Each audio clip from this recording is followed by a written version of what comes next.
And it's also designed for the stress the woman's under. What is she facing? What's happening with her will affect her milk to then program the baby with the type of threat they're facing to select the genes to be flipped on. That's in the studies. Now, how nanotech is that of God or the universe, whatever you want to call it? That whatever the woman's going through in her pregnancy, her stress, whatever she's going through, whatever she's got deficiencies in, everything, while the baby's in utero, through the placenta, the body's trying to get the baby ready for whatever it's facing in the environment.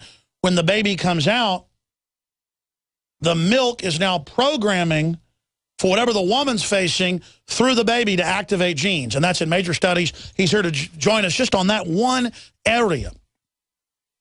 You go look at the major... In fact, you guys can do this. Run to HEB and buy me a couple of the establishment formulas right now. I got some... I don't have any cash left in my wallet. Just grab it from Weldon. Run there quick before Fuchs has to leave us 20 minutes in the next hour. Because I meant to do this and I forgot to do it. I want to show you what we've done on air before with Mike Adams when he came in. I mean, it's like 50% sugar or high fructose corn syrup, 25% more sugar, 75% sugar, almost no fat. And then it's not even the type of fat you need. Then it's soy that basically programs the male babies to be feminine. I mean, we've got the expert here to join us, brightsideben.com. He joins us now to break this down. But imagine the diabolical nature of taking, I mean, women have breasts for a reason. All mammals have them. Whales, you name it. It's not a conspiracy theory. Babies need mother's milk. That's why genetically men like women with nice breasts. Because, you know, genetically we're saying that can produce a lot of milk. You know, women with wide hips, that's Marilyn Monroe. This is a woman that can have kids. This is a woman that's feminine, wants to take care of babies. Well, they don't want women feminine. They don't want men to be warriors. They're attacking the species like the globalist or an alien programming group. And I don't believe that's what they are, but I'm saying it might as well be that.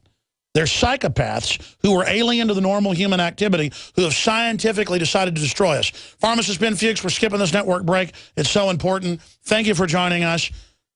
You've heard my layman's breakdown of these reports we're going to go over. Break it down for us. Well, here's the bottom line. Epigenetics means power, and it means power for us. Genetics, the notion of genetics has to do with destiny. It says that whatever is in your genes is the way you're going to be. And this is one of the most disempowering ideas in all of health and in all of biology. The idea of epigenetics and the idea of a transcendent level of control over the genome, which is what breast milk represents, by the way, puts the power back in the hands of the individual, takes the power away from the hands of the Leviathan, as I call it, the beast, the state, the model, however you want to term it. And this is one of the most powerful ideas that we have in all of health. And it's something that we've known about for a long time, but because of the hegemony of the medical model, the hegemony of the medical professionals, most people believe that whatever is in their genes is the way that they're going to be. How many times have you heard people say, oh, it's just in my genes, oh, it's my genetics, oh, it runs in the family? The notion that there is a control point that is transcendent, or epi, that's what the word epi means, to genetic destiny is a powerful, powerful idea for the individual, and it's something that we want to exploit. You were bringing to the forefront the idea of breast milk. Breast milk is an epigenetic vehicle that is designed to turn genes on and off in response to the environment that both the mother is confronting and the baby is confronting.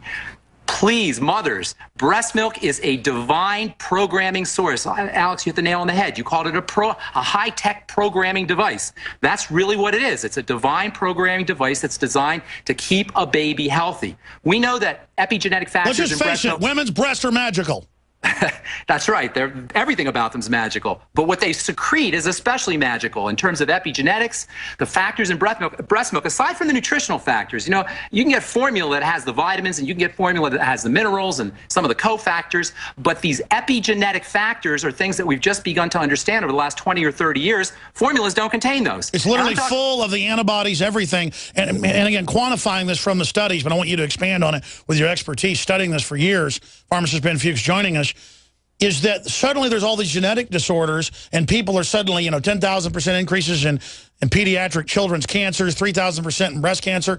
And they go, oh, it's because you have bad genes. Well, Right. of course, if you're not getting what you need, you are predisposed in your genes to malfunction this way if you don't have the building blocks and you weren't breastfed and instead you're given a bunch of deadly vaccines. They want their system. I mean, why should anyone get a hepatitis shot at birth? I mean, is the baby going to be having, sex?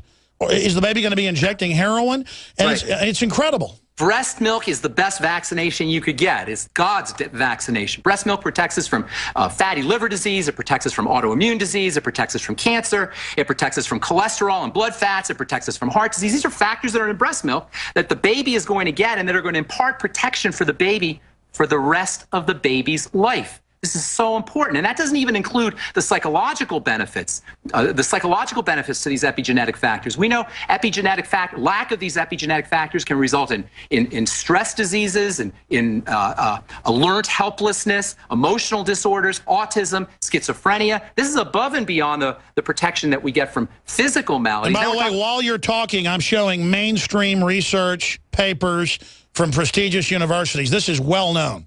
This has been well known. I graduated pharmacy school in 1986. I had professors telling me about epigenetics back then. Today we're starting to hear about it more and more, but we've known about a control point of the genetics, a control point to genes for 50 or 60 years. In fact, the word epigenetics was coined in the 1950s, I believe. So these are not new ideas. These may be new ideas to the mainstream, but these are not new ideas to biologists. By the way, I'm showing .gov, the Centers for Disease Control, the NIH, you name it, they're all admitting this.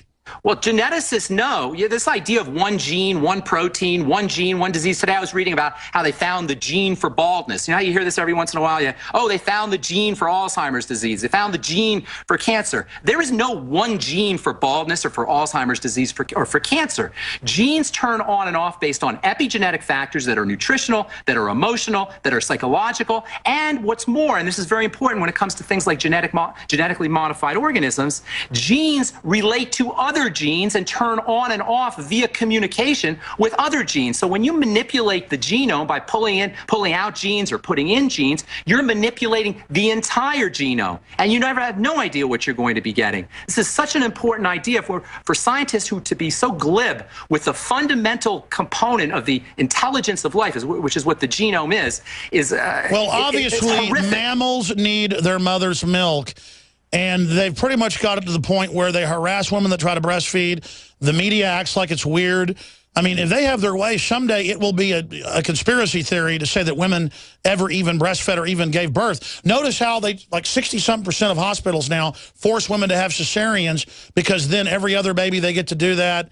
It affects the child. I mean, it's just all a scam. When a baby comes out of the womb, it's coated with bacteria, and that bacteria become that baby's personal health guardians for the rest of that baby's life. That bacteria, those bacteria that coat the baby as it leaves the womb and enters into the world, they get into the baby's mouth, they go into the baby's digestive tract, they implant in the baby's womb. Those bacteria protect a baby from colon cancer, from digestive distress, from heart disease, from emotional disorders, from autism. And when you have a baby who's born cesarean, he's completely deprived of those bacteria. So what do the doctors tell you? Oh, we'll just give you a little supplement. We'll give you a little probiotic. We'll give you a little formula. This is not the divine way. This is not the way that nature has intended it, has intended babies to be born into the world. It's no wonder, Alex, that we're confronted with the largest chronic disease crisis in the history of mankind, despite the fact that we have the most medicine. It's no wonder people are on antibiotics from birth till death. It's no wonder people glow in the dark now and look like they can't even pick up a 5-pound weight.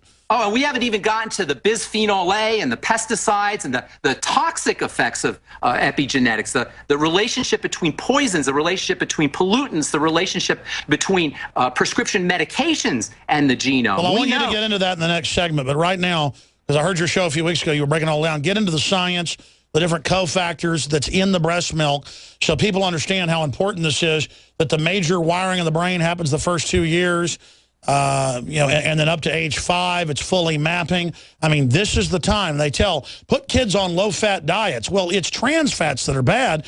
Don't children need more fat than adults? Heck yes, and what's more, they need more cholesterol than adults. How do you like that? Cholesterol, which we've been talking about, and this, you and I have been talking about it for probably for 3 or 4 years now, about how important cholesterol is. Cholesterol is a prime building substance, not just for cells, not just for muscles, but for the brain and for the nervous system. Alex, it's like there's a conspiracy to destroy our minds. There's a conspiracy to destroy our ability to think clearly. There's a conspiracy to destroy the prefrontal cortex, the executive center, the choice center, the part of our brain that makes us human. There's a conspiracy to promote the lizard brain, the reptilian brain, the survival brain, the fear brain, the part of our brain that shuts down our ability to heal and to thrive. We are in survival mode psychologically, we're in survival mode emotionally, and now we're in survival mode epigenetically and physically through manipulation of the genome, through prescription drugs, through poisons in the environment, and through lack of information, through misunderstandings that promote the idea that we have to be what our genetics say we are.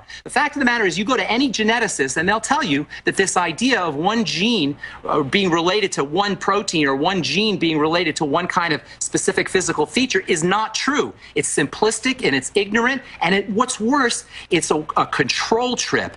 And it's a profit center as well, because it allows pharmaceutical companies to come up with medications that manipulate the genes. And this is what the latest pharmaceuticals do. They work at the genetic level, with this idea that by pharmacologically addressing the gene, by pharmacologically changing the gene, you can impart health. How the heck can a human being who knows nothing about the genetics of the body, and which is really basically what we know, 1 to 2% of the gene is thought to be active. Let me interrupt. Just look at what antibiotics were great but overused, all the nightmares they created. Look at how everything ends up turning out to be worse down the road. Now they've got thousands of facilities with gene guns, as you know, just randomly splicing RNA, DNA, chimeras. I mean, talk about that some. What do you make of crossing? Chimeras? Yeah.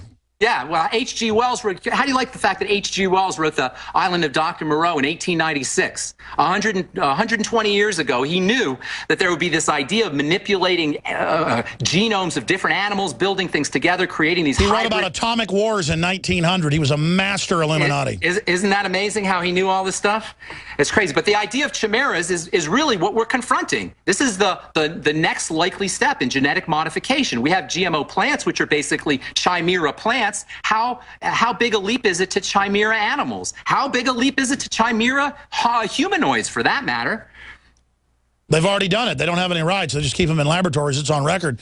But, I mean, the animal rights groups talk about animals having rights, which I agree they do have some, obviously. How we treat animals is how we treat ourselves, especially the higher order, elephants, dogs, you name it. But what about these chimeras? Don't they have rights? You know, these pigs that have human genetics in them? Right, chimera rights. That's the next step, you know? I mean, it truly is a scary world that we're confronting. But Alex, I'll tell you, I've said this so many times, we can't let fear get the best of us. We've got to expose this. We've got to not participate in the system that is not designed for our benefit. It's designed for, as you said, a select few, an elite few. And we have to refuse to participate in this in all ways. We have to stop eating the corporate swill. We have to stop participating in the medical model. We have to begin to understand how to control our own bodies. Because at the end of the day, we do have No, I agree. In the next segment, I want to get into solutions, but and I want to be clear. I'm not saying you're saying this, but I want to be clear. I'm not fear-mongering. I want people to know how bad it is, like telling my neighbor, hey, your house is on fire. Right, you have to know. Exactly, because people need to know we're already deep into this. We are deep into this. That's absolutely the case. I mean, by the time the lay public hears about something, it's already been in the scientific literature for decades, sometimes for 3 or 4, even 5 decades. So if you hear about something in the New York Times or in the Daily News or in Time Magazine or Newsweek, you can rest assured that scientists have been discussing this in the literature for decades, and it's the same with epigenetics and genetics. Genetics, the genome was discovered in the 1950s. The ideas of epigenetics was discovered shortly thereafter. Today we know that our genes blink on on and off like Christmas tree lights, but still, not only does the average person not understand this, the average medical professional doesn't understand this, that our genes are as flexible as our environment, and this is the beautiful thing about epigenetics.